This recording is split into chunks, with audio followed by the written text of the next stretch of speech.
As always, guys, don't forget to hit that subscribe button. Also, hit that bell to be notified for future videos. Hello, and welcome back to the Fish Tank. I am Cole.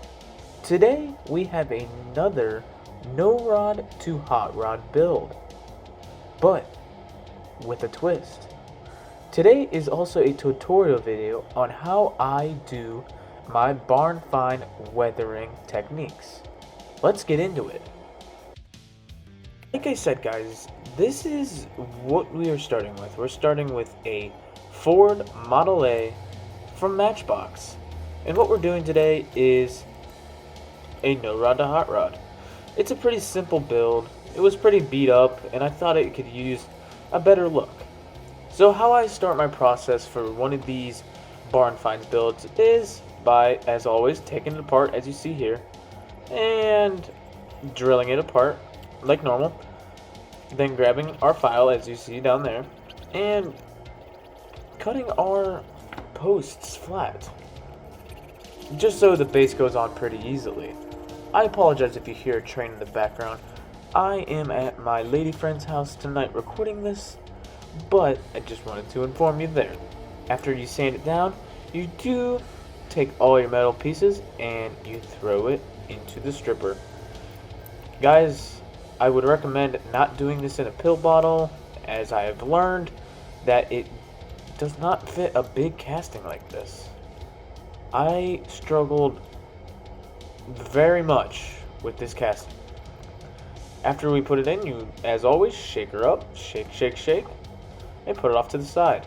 Once the car is out of the stripper, don't worry about cleaning it up or anything. Cleaning up, making it shiny, because we're just going to make it filthy once again. I had a plan. I was going to cut the top of the box off, but I didn't. So for today, guys, this is our wheels that we are going to use. We are using them from a bone shaker, and along the way we will be taking other parts from this bone shaker, but we're going to start with the wheels. What I did was grab my flathead, yes I said it, flathead screwdriver, and I pried away the little posts on the tabs that are holding the wheels on. But I struggled a little bit because those things were a pain in the butt this time around, and I just popped them off. They popped up like no one's business. Very easy. Guys, as always, when you are doing this, make sure to wear your safety goggles, gloves if needed, and safety goggles. Well, I'm saying safety goggles. Oh my gosh. Anyways, I'm doing a test bit right now. I just wanted to get the wheels out of the way first, just so I had a good stance. It's the original stance. I didn't go with anything fancy, but I thought the wheels were they were more modern, and it just made the truck look, I think, cooler. But that's just my opinion. You know, putting Hot Wheels wheels on a Matchbox kind of always does make it better, but that's just my opinion. Or not, guys, let's move on to paint.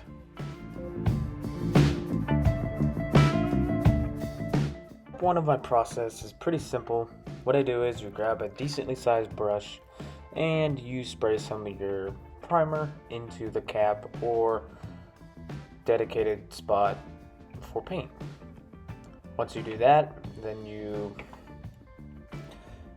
take your brush and you spread on the primer as needed, as heavy or as thin as you want, and just cover the surfaces that you want to cover.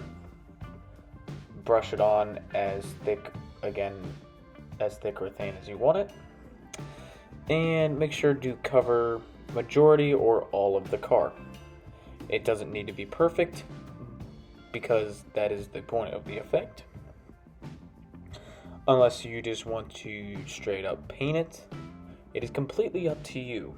I'm not going to judge you either way. Once you've finished priming it, like freehand priming it, we'll go to the next step. So guys, enjoy me priming the rest of this vehicle.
here are some pictures of the second base part, and then here's the body, and here's just both of them again. Now let's move on to step 2. What I like to do is, if you wanted to give it a bit of like a worn paint look, this is what I do. I do the same thing as I do with the primer. I grab my brush, a bit thinner brush this time, and I grab the paint of my choice, and I went with a red spray paint. What I'm doing here is pretty much just putting it in spots where I think paint would either sit, not chip, and just to give it like a worn, chipped paint effect. Once you do this and you cover the car to where you want it, we will move on to our weathering powder. Again, guys, sit back, relax, and enjoy the show.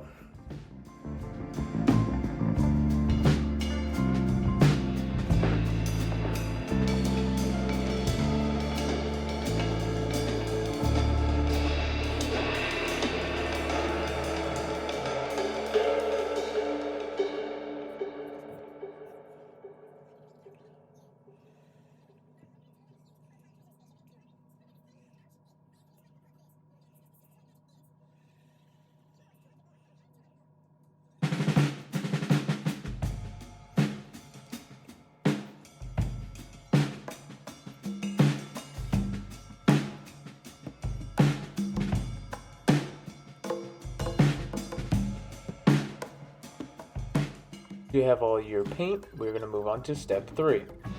What I like to start with mainly is my mud powders, my dirt, just the grimy powders, just to give it more of a dirty effect, like it was sitting in a barn or in a field, just rotting away, and just the natural elements getting to it.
After we finish our dirting up our truck here, we do move on to our rust powder, the fun stuff.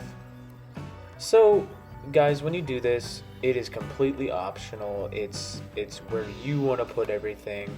There's no right or wrong answer with a patina or a Mad Max or even just what I'm doing here. There's no wrong answer. Effect powder is completely up to you and up to what you want to put into it. So what I like to do most of the time before I do something like this, I like to go on the internet and look up where a lot of rust would normally sit on these vehicles, or dirt.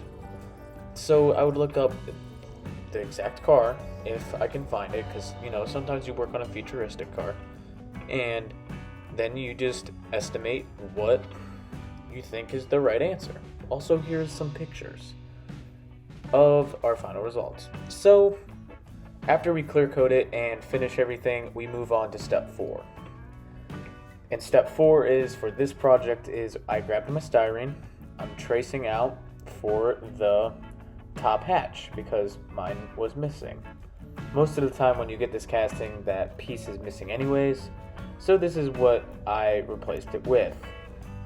I just had my thick piece of styrene, I grabbed my X-Acto knife, hobby edition, just kidding, And then I grabbed my ruler, aka a piece of scrap wood that I had sitting around. Once I do that, I make a couple cut marks and pinch it out. Guys, I just wanted to say thank you for stopping by as always. I hope you guys like this video. And guys, let me know if you like these barn find videos. Because if you do, I'll keep making them. So guys, once we cut out our piece of styrene here, it's not perfect. I'm not really good at using styrene all that yet. So what I like to do is grab my file, put it as flat as you can, and smooth the edge to where you think it will work best. Styrene, like I told you in previous videos, styrene's pretty fun and easy to work with. You just gotta be patient and take the time to form the right shape. So my little file wasn't doing the job, so I grabbed a more higher grip, more intense grain of a file, and it did the job just right. Once we finished filing it, we do paint it black, and then we glue it onto the car. But that won't be until later. Finish the top. This is what we were moving on to. I wanted to get a new front end for this vehicle. So what I did was I grabbed the bone shaker front end. Like I said at the beginning of the video, I'm using this bone shaker as for parts in a sense. And this is what I wanted to use. So I grabbed it, detailed it, and now guys, let's move on to our final assembly. So guys, this is our final assembly. What I'm going to start here showing you is our body. This is what we came up with. All the effects are there. It's clear coated in a glossy clear coat so you can see everything. And I think it just turned out fantastic. It looks great. Next we're going to work on the look at the windshield. Really didn't do much to it. It is a little bit dented on the side there, but it kind of works with our build today. Here is our bottom support piece to the whole car. Nothing really special there. Here is our front end. Like I said, I detailed the eyes and put some bronze paint in the headlights because I thought it looks cool. This is the gas tank from the bone shaker, and I am putting it on the back of the Model A to make it pretty cool. Here is our other base piece. It looks pretty rad. We did the wooden steps, and we also clear coated it in clear and put effect powder on it as well. It turned out awesome. And of course, these are our awesome wheels. Guys, let's go see what we started with. This is what we started with. A pretty bland Kellogg's Rice Krispies Ford Model A. Let's go see our final results. Here is our final results, guys. This is our no rod to hot rod build of the week. It was a Kellogg's delivery truck that turned into a barn find. It was sitting in the barn too long. Guys, I hope you learned something. If you have any questions, you can either email me or drop it down in the comments. Guys, I hope you have a good week, and I will see you in the next one. Bye, guys.